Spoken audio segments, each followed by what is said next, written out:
আসসালামু আলাইকুম। সবাই কেমন আছেন? আশা করি সবাই ভালো আছেন। আজ আপনাদের জন্য নিয়ে এসেছি নতুন গল্পের প্রথম পর্ব। আশা করি গল্পটি আপনাদের ভালো লাগবে। তাহলে চলুন শুরু করা যাক।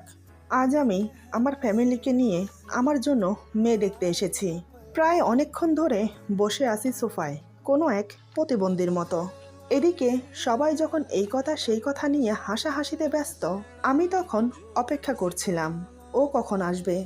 প্রায় ৩০ মিনিট পর ও সবার সামনে এসে সালাম দিয়ে ঠিক আমার সামনাসামনি বসে। যে আমি ওর আসার জন্য অপেক্ষা করছিলাম, সেই আমি মুহূর্তের মধ্যে অস্বস্তি বোধ করছি। বিষয়টা অস্বস্তি নাও বলা যেতে পারে।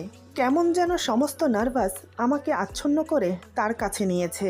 সবাই যখন ওকে টুকটাক কিছু প্রশ্ন করতে লাগলো, আমি তখন আর চোখে ওকে বারবার দেখছি। ওর মুখ দেখে এটা বুঝতে পারলাম সে আমাকে কিছু বলতে চায়। আপনারাও ভাবছেন তো যে আর চোখে মুখ দেখে কিভাবে বুঝলাম? কারণ আমি একজন বিজনেসম্যান। সেই ১৭ বছর বয়স থেকে বাবার সাথে মাঝে মধ্যে অফিসে যাওয়া শুরু করি। বাবা বলতো, একজন বিজনেসম্যানের চোখ জোহরের চোখ হতে হয়। সামনে বসা ব্যক্তির চোখ মুখ দেখে বুঝে নিতে হবে সেই মানুষটা কতটা সুবিধার বা অসুবিধার। যাই হোক, এদিকে ব্যাপারটা আমার ছোট মামার চোখে এড়ালো না। তিনি সেই প্রথম থেকে খেয়াল করেছে আমি কেমন জানি মেয়েটির দিকে তাকিয়ে তাকিয়ে উসখুস করছি। তাই খানিক বাদে আমার মামা কৌশলে আমাদের দুজনকে কথা বলার জন্য ব্যবস্থা করে দেয়। মেয়েটিকে বলা হয় আমাকে নিয়ে ছাদে আসতে। এরপর ছাদে এসে দুজন কিছুক্ষণ নীরবতা পালন করলাম। আমি কি বলে ওর সাথে কথা বলা শুরু করব বুঝতে পারছিলাম না। সে মাথায় ঘুমটা দিয়ে জোরোসোরো হয়ে চুপ করে দাঁড়িয়ে আছে। আমি ইতস্তত হয়ে ওকে সালাম দিয়ে জিজ্ঞেস করলাম, আপনার নাম কি? সে আমার দিকে একটু তাকায়। এই তাকানোর মাঝে একটা অর্থ বোঝা যাচ্ছিল। সেটা হলো, ঢং ধরেছেন? নাম তো ঠিকই জানেন। এবার সে আস্তে করে বলে, আমার নাম ফারিয়া আক্তার তিশা। আমি বললাম, নামটা সুন্দর, ঠিক আপনার মতো। সে চুপ করে তাকিয়ে থাকে। এরপর চারিপাশটায় আবার নীরবতা ভর করে। কিন্তু এই নীরবতা আমাকে বেশিক্ষণ পর্যন্ত গ্রাস করতে পারেনি। আমি ফের ইতস্তত হয়ে বললাম, আমার নাম জিজ্ঞেস করবেন না?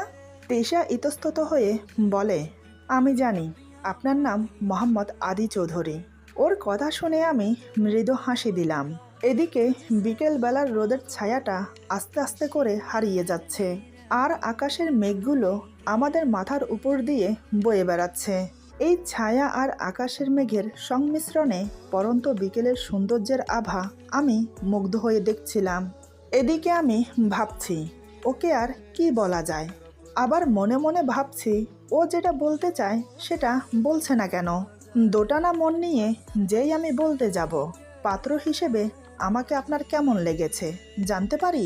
কিন্তু এই কথা বলার আগেই তিশা গম্ভীর হয়ে আমাকে বলে, আপনাকে কিছু কথা বলতে চাই।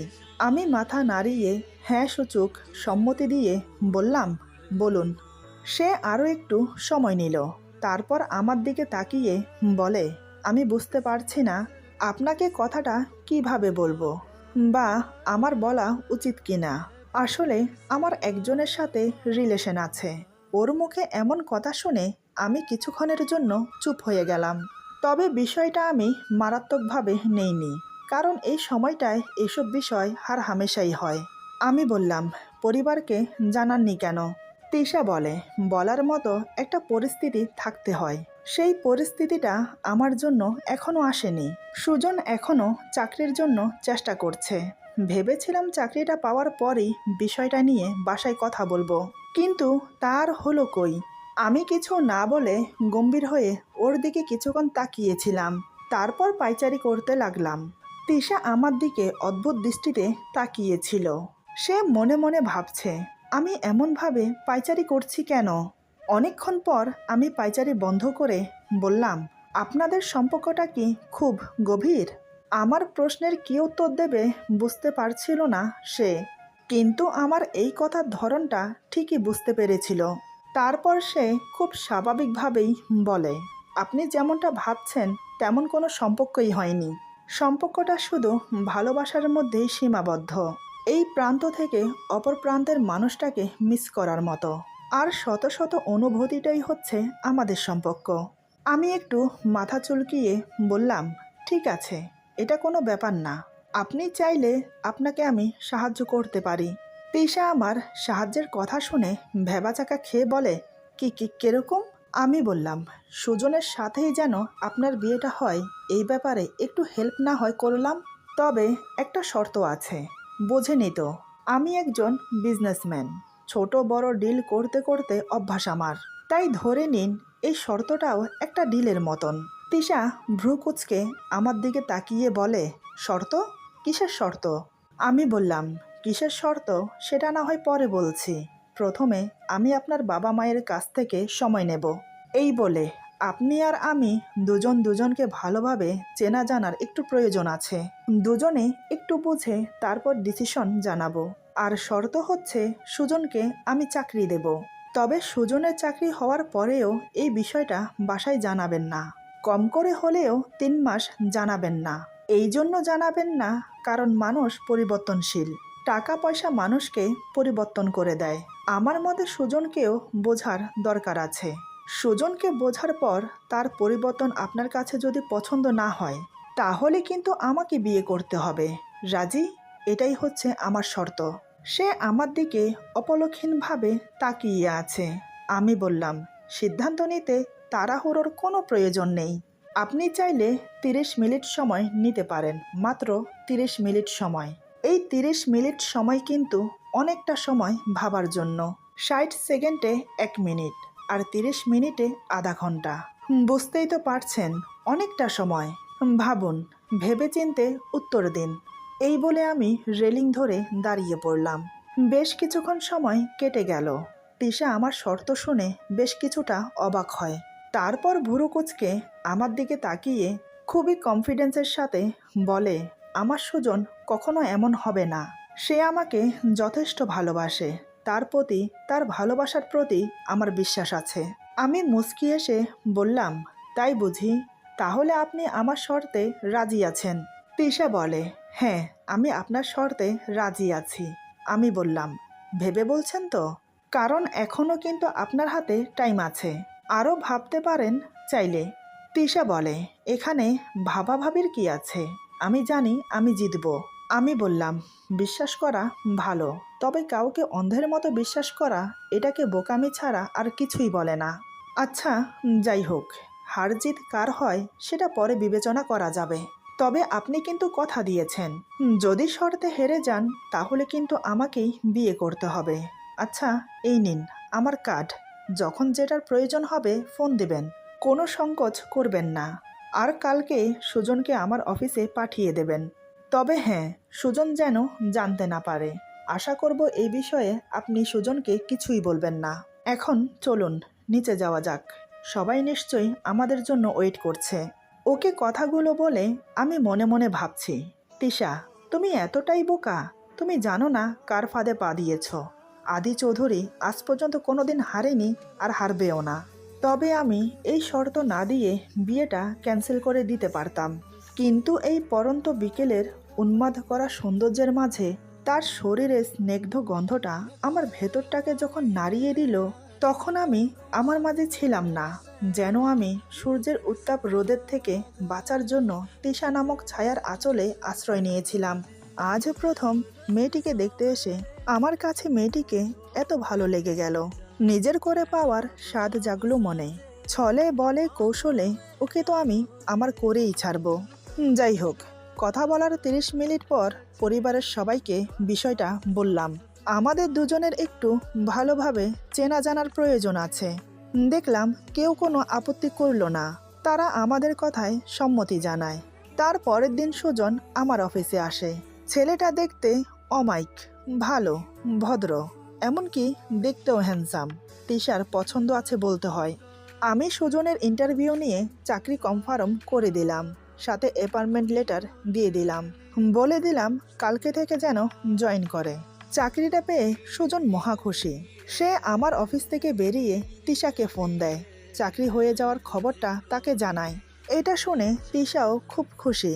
সন্ধ্যার দিকে আমি অফিস থেকে বাসায় ফিরে ফ্রেশ হয়ে খাওয়া দাওয়া করতে করতে রাত 8টা বেজে গেল। নিজের রুমে গিয়ে হেলান দিয়ে একটা বই পড়ছিলাম। ঠিক তখনই আমার ফোনটা বেজে উঠল। অচেনা একটা নাম্বার। কে হতে পারে এ সময়? আমি ফোনটা রিসিভ করে বললাম, হ্যালো, কে বলছেন? অপর প্রান্ত থেকে একটা মেহেলি কণ্ঠ ভেসে আসে। হ্যালো, আমি কি আদির সাথে কথা বলছি? আমি বললাম, জি, আমি আদি, কিন্তু আপনি কে বলছেন? তিশা বলে, আমি তিশা। আমি বললাম, ও আপনি, তা কেমন আছেন? তিশা বলে, জি ভালো, আপনি কেমন আছেন? আমি বললাম, এই তো কোনো রকম। তা হঠাৎ এত রাতে ফোন, সব কিছু ঠিক আছে তো? তিশা বলে, আসলে আমি ফোন করেছি আপনাকে ধন্যবাদ জানানোর জন্য। আপনি আমার যে উপকারটা করলেন তার জন্য আপনাকে ধন্যবাদ দিলেও কম হবে। আমি বললাম, আরে না না, এখানে ধন্যবাদের কি আছে? আমি তো একজন সাধারণ মানুষ হিসেবে সাহায্য করলাম মাত্র। তিশা বলে, তবুও এটা না বলে পারছি না, আপনি একজন ভালো মনের মানুষ। আমি বললাম, জানি না কতটুকু সত্য, তবে যে যার কর্ম অনুযায়ী ফল পায়। এভাবে আরও কিছুক্ষণ কথা বলে ফোন রেখে দিলাম। তবে আমার মুখে রহস্যময় হাসি। এভাবেই বেশ কিছুদিন চলল। সুজন প্রতিদিন নিয়ম অনুযায়ী অফিসে আসে। কাজের প্রতিও খুবই মনোযোগী। সবার সাথে ভালো একটা বন্ধুসুলভ সম্পর্ক হয়ে গেছে। 1 মাস খুব ভালোই চলল। এরই মধ্যে সুজন অনেকটা পরিবর্তন হয়ে গেছে।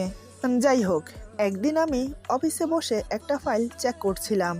এমন সময় হঠাৎ মোবাইলটা বিকট শব্দ করে বেজে ওঠে। ফোনের স্ক্রিনের দিকে তাকিয়ে দেখি তিশার নাম্বার ফোনের স্ক্রিনের উপর জ্বলজ্বল করছে। এটা দেখে আমার মুখে হাসি ফুটে উঠল। আমি দেরি না করে তৎক্ষণাৎ ফোন রিসিভ করলাম। আমি বললাম, বলুন, কেমন আছেন?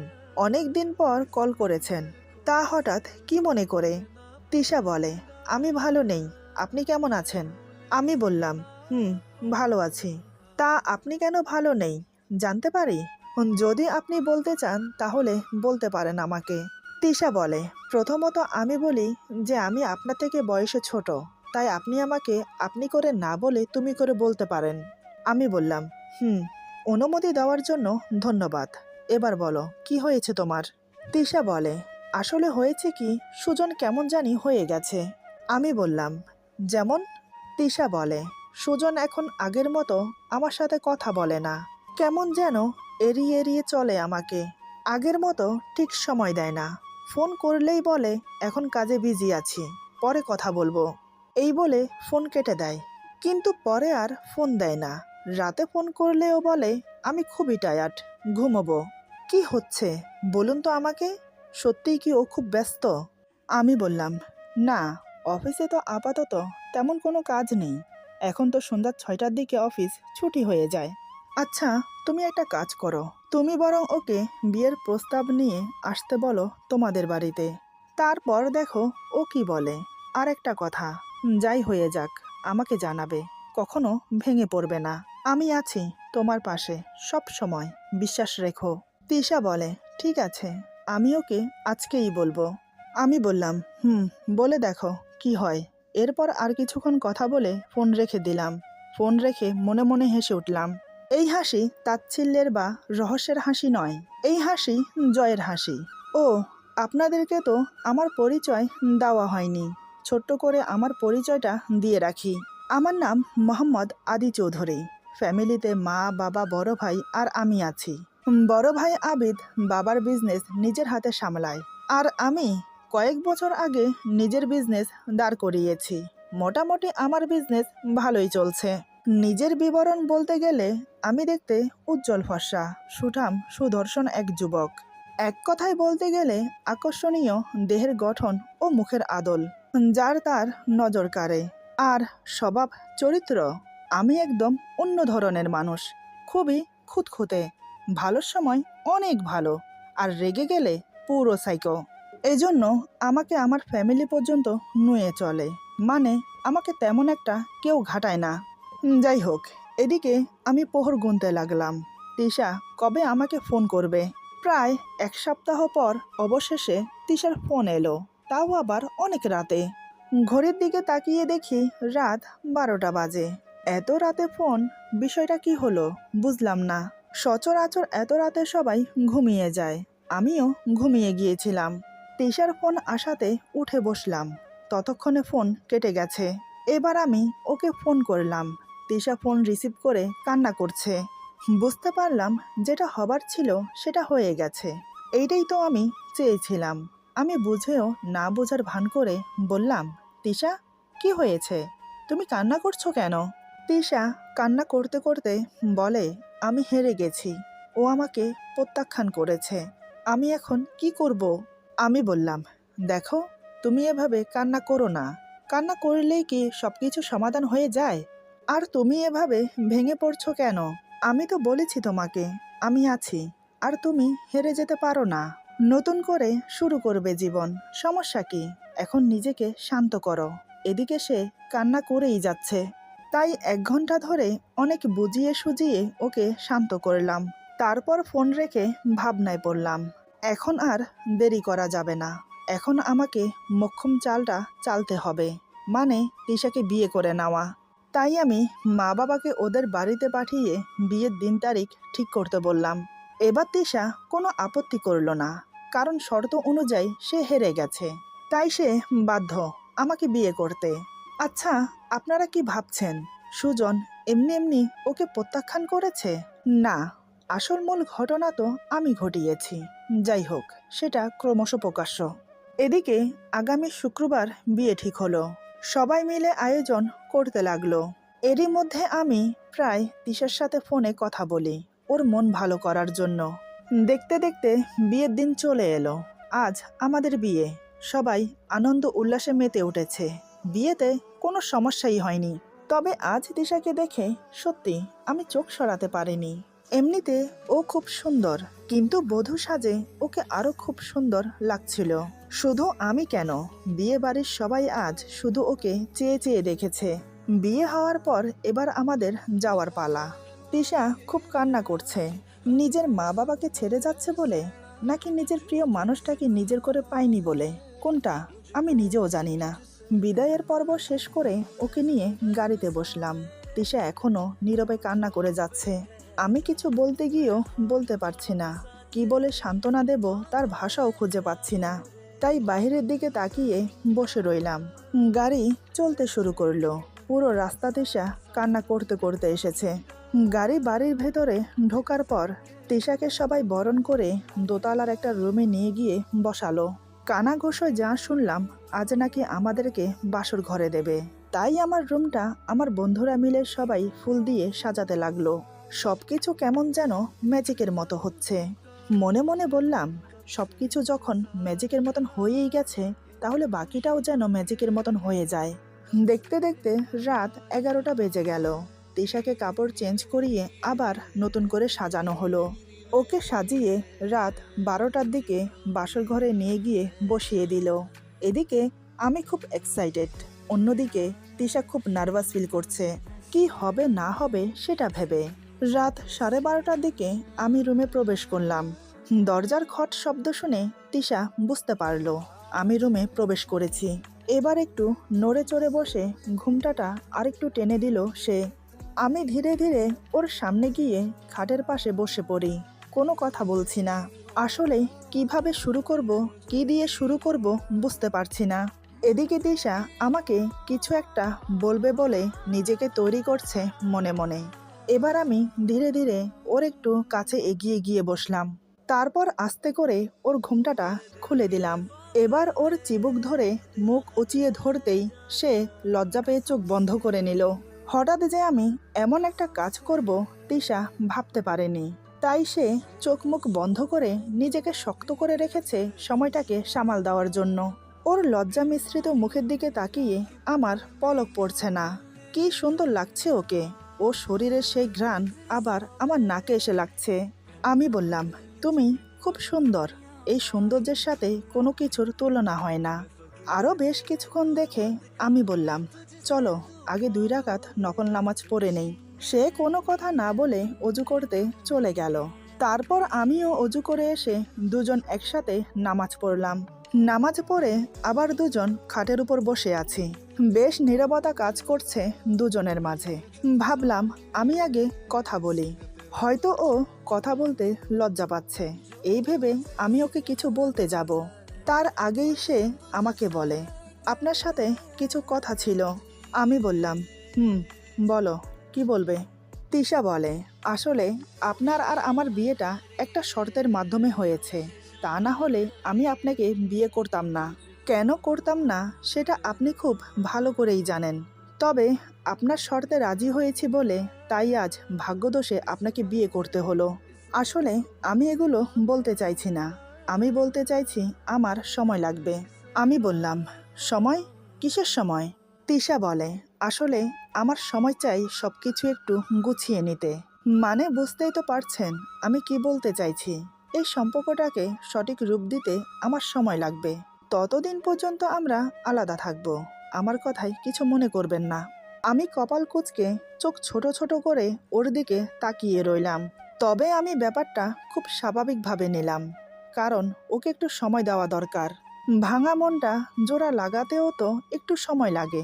আমি বললাম, ঠিক আছে, তুমি যেমনটা চাইবে তেমনটাই হবে। তবে আলাদা বলতে আমরা দুজন খাটে ঘুমোবো, মাঝখানে বালিশ দিয়ে। তোমার কোনো সমস্যা হবে না তো? ভয় পেও না, আমি কিছু করব না তোমাকে।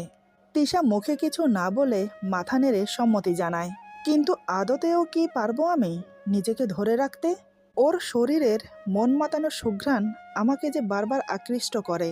ওকে কাছে পাওয়ার স্বাদ জাগে মনে। কিন্তু তা আর হলো কই? ও যে আবার আমাকে শর্তের বাঁধনে বেঁধে দিল। যাই হোক, আমি মাঝখানে বালিশ দুটো দিয়ে পার্টিশন করে দিলাম। এখন দুজন দুই প্রান্তে শুয়ে আছি।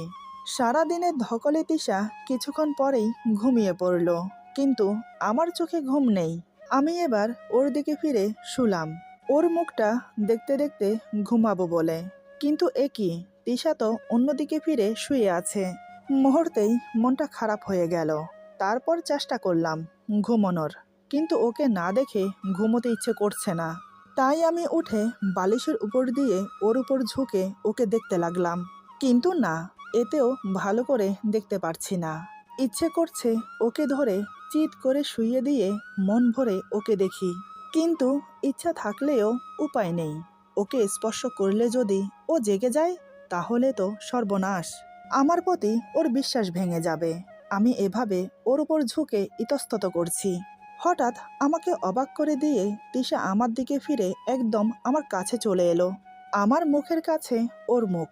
দুজনের মুখের গরম নিঃশ্বাস একে অপরের মুখে পড়ছে, যেটা আমাকে ভেতর থেকে নাড়িয়ে দিচ্ছে, শর্ত ভাঙতে বাধ্য করছে। এত কাছে ওকে পেয়ে একটু আদর না করে ছেড়ে দেওয়াটা একদম বোকামি হবে। তাই আমি আর দেরি করলাম না। সব ভুলে ওকে আলতো করে বুকের সাথে জড়িয়ে ধরলাম। বালিশের উপর দিয়ে ঠিক সুবিধা করতে পারছিলাম না, তাই আস্তে করে বালিশগুলো সরিয়ে ওকে একদম আমার বুকের সাথে মিশিয়ে নিলাম। ওর শরীরের ঘ্রাণ আমাকে মাতাল করে দিচ্ছে। মুখ গুজে দিলাম ওর কানের নিচে ঘাড়ের কাছে। খুব আস্তে আস্তে নিঃশ্বাস নিচ্ছি, যাতে ওর ঘুম ভেঙে না যায়। এভাবে প্রায় বেশ কিছুক্ষণ ওকে আমি আমার বুকের সাথে জড়িয়ে রাখলাম। এবার ওকে ওর জায়গায় শুইয়ে দিয়ে মাঝখানের বালিশগুলো আগের মতো দিয়ে নিজের জায়গায় এসে শুয়ে পড়লাম। তারপর ঘুমিয়ে পড়লাম। সকালবেলা ঘুম থেকে উঠে যা আবিষ্কার করলাম, তার জন্য আমি মোটেও প্রস্তুত ছিলাম না। আমি শুধু নিরবাক হয়ে চেয়ে চেয়ে দেখতে লাগলাম। এমন অবস্থায় আমি ওকে দেখব ভাবতে পারিনি। এবার আমি যা বোঝার বুঝে গেলাম। এরপর যা হলো, আজকের গল্প এখানে সমাপ্ত। গল্পের বাকি অংশ পেয়ে যাবেন আগামী পর্বে। সবাই ভালো থাকবেন, সুস্থ থাকবেন। আল্লাহ হাফেজ।